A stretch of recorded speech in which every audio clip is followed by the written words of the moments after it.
வணக்கம். செல்வகுமாரின் மாலை வானிலை ஆய்வறிக்கை. அதிகாரப்பூர்வ வானிலை அறிக்கைக்கு இந்திய வானிலை ஆராய்ச்சித்துறை அறிக்கையை பார்க்கவும்.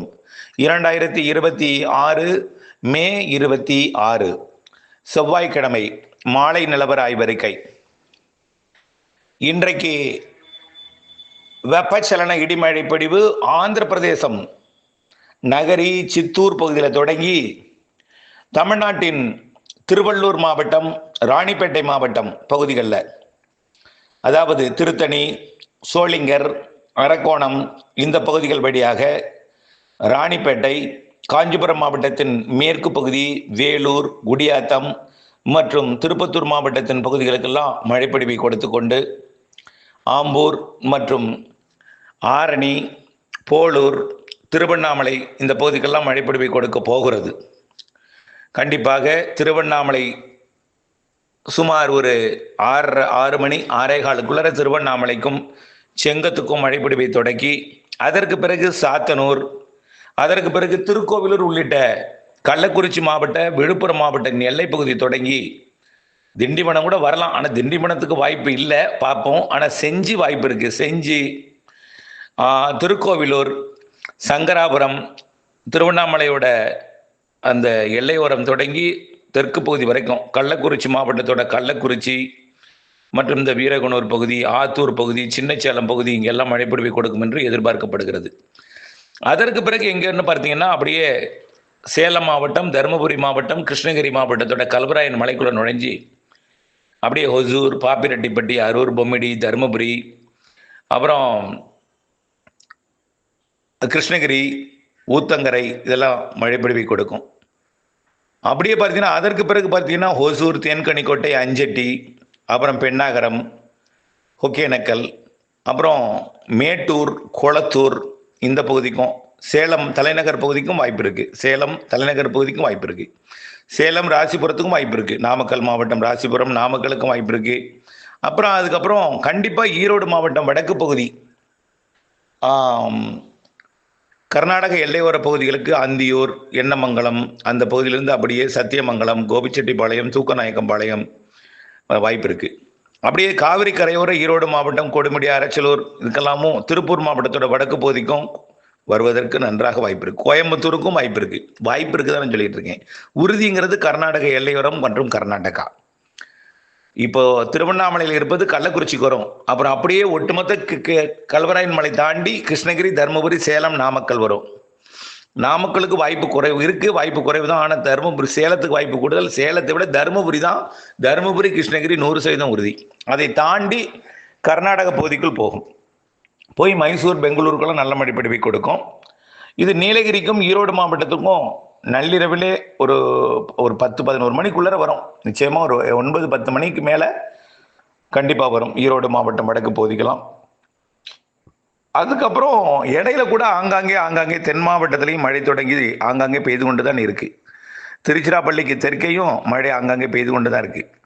அதாவது கீரனூரில் மழை, கீரனூர், அப்புறம் பார்த்தீங்கன்னா திருச்சிராப்பள்ளி மற்றும் புதுக்கோட்டை மாவட்ட எல்லையோரம் தூரங்குறிச்சி பகுதிக்கும் மழை பொழிஞ்சு கொண்டிருக்காங்க. இங்கே மருங்காபுரி பகுதி இங்கெல்லாம் ஆங்காங்கே மழை இருக்குது. ஆனால் இன்றைய மழைப்பொழிவு பார்த்தீங்கன்னா கர்நாடக எல்லையோர, ஆந்திர எல்லையோர மாவட்டங்களுக்கு உறுதி.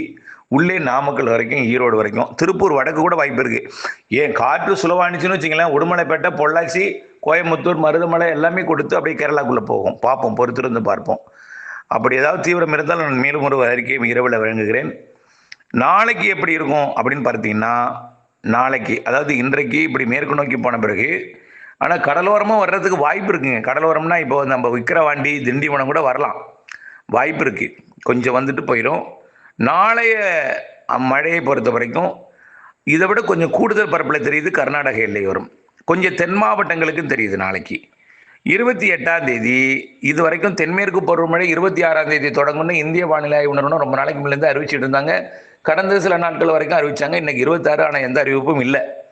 ஆனால் 26ஆம் தேதிக்கு பிறகு தான் நம்ம தொடங்கணும்னு சொன்னோம். 28, 29, 30, 31 தொடங்கும்னு சொன்னோம். ஆனால் அது பேரளவில் தான் தொடங்கும்னு சொன்னோம். 3ஆம் தேதியிலேருந்து ஸ்ட்ராங் ஆகிடும் தென்மேற்கு பருவமழை. அதனால இந்திய வானிலை ஆய்வு நிறுவனம் மழையை கணக்கிட்டால் அது 3ஆம் தேதி தான் தொடங்கியதுன்னு அறிவிக்கலாம். ஆனால் காற்று தொடங்கிடும்.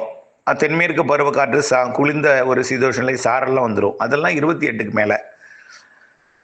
நல்ல ஒரு ஃபோர்ஸான மழை, தென்மேற்கு பருவமழை, நல்ல ஒரு குவான்டிட்டி நிறைய மழைப்பொழிவு கொட்ட போகிறதுன்னா அது 3ஆம் தேதிக்கு மேலே கேரளாவில். அப்போ தான் அது அறிவிக்கிறதுக்கு 3ஆம் தேதிக்கு மேலே தான் அவங்க முழுமையான தென்மேற்கு பருவமழை. அது நாம்ஸ் அது எப்படின்னு தெரில. ஆனால் பருவமழை 28க்கு மேலே 31 தொடங்கினோம். 3ஆம் தேதியிலேருந்து ஸ்ட்ராங்காக இருக்கும். இப்போது தமிழ்நாட்டில் பெய்யக்கூடிய வெப்பச்சலன இடிமழை பொழிவு இப்போ கடலோரம் எட்ட மாட்டேங்குது. 29லேருந்து கடலோரத்துக்கு வர தொடங்கிடும். 29லேருந்து வரும், நெருங்கும் கடலோரம். எல்லா மாவட்டங்களும் கொஞ்சம் கொஞ்சமாக பரவலாகும். 31ஆம் தேதி கண்டிப்பாக கடலோரத்துக்கு மழை வந்துடும். 31 கடலோரம் வந்துடும். 31 வடகடலோரம் வரும், டெல்டாவுக்கு வரும். கண்டிப்பாக ஜூன் 1லிருந்து கடலோர மாவட்டங்களுக்கும் அனைத்து மாவட்டங்களுக்கும் கொஞ்சம் பரவலாக மழை இருக்குது. 2ஆம் தேதி இன்னும் கொஞ்சம் கூடுதல் மழை இருக்குது. 2ஆம் தேதியும் கூடுதல் மழை இருக்குது. பரப்பில் கூடியிருக்குமே தவிர, அதாவது வட கர்நாடக எல்லையோரம், ஆந்திர எல்லையோர மாவட்டங்களுக்கு மட்டும்தான் பெய்யுது. கொஞ்சம் நீலகிரி, கோயம்புத்தூர் வரைக்கும் எட்டுது. அப்பப்போ இப்போது தென் மாவட்டங்களில் ஒரு சில இடங்களில் பெய்யுது. இனிமேல் இந்த கடலோர மாவட்டங்களுக்கும் ஜூன், அதாவது இந்த மே 31லேருந்து கிடைக்கும். ஜூன் 2லேருந்து நல்லாவே வெப்பச்சலன இடிமழை கிடைக்கும். ஜூன் 3லேருந்து ஸ்ட்ராங்கான மழை தமிழ்நாட்டில் குளிர்ந்து விடும். ஜூன் 3 குளிர்ந்துடும். ஜூன் 4லேருந்து நல்ல ஒரு பருவமழை கேரளாவில் பொழியும். தமிழ்நாட்டில் ஜில்லென்ற ஒரு வானிலை, மாலை இரவு இடிமழை பொழிவு. ஜூன் 4ஆம் தேதி இரவெல்லாம் பார்த்தீங்கன்னா கோயம்புத்தூருக்கு பாலக்காட்டு கணவாயெல்லாம் வந்து தாராபுரம் வரைக்கும் மழை வர்றதுக்கு வாய்ப்பு இருக்குது. நீலகிரி மாவட்டம் அவலாஞ்செல்லாம் ஜூன் 4 கவனமழை பொழிய வாய்ப்பு இருக்குது. அதே போல் அது பள்ளி தொடங்கும் நாளில் நீலகிரிக்கு திடீர்னு முதல் நாளே விடுமுறை அறிவிக்கும் வகையில் மழை இருக்குது நீலகிரிக்கு. நீலகிரியோட கூடலூர், பந்தலூர் தாலுக்காவுக்கெல்லாம். அதே போல் வால்பாறைக்கும் அப்படி தான் தெரியுது. ஆகவே இப்படி மேற்கு தொடர்ச்சி மலையில் அந்த நல்ல கனமழை தெரியுது. தொடர்ந்து அதிலிருந்து மழை இருந்துகிட்டே இருக்கும் தமிழ்நாட்டில். அவ்வளோதான்.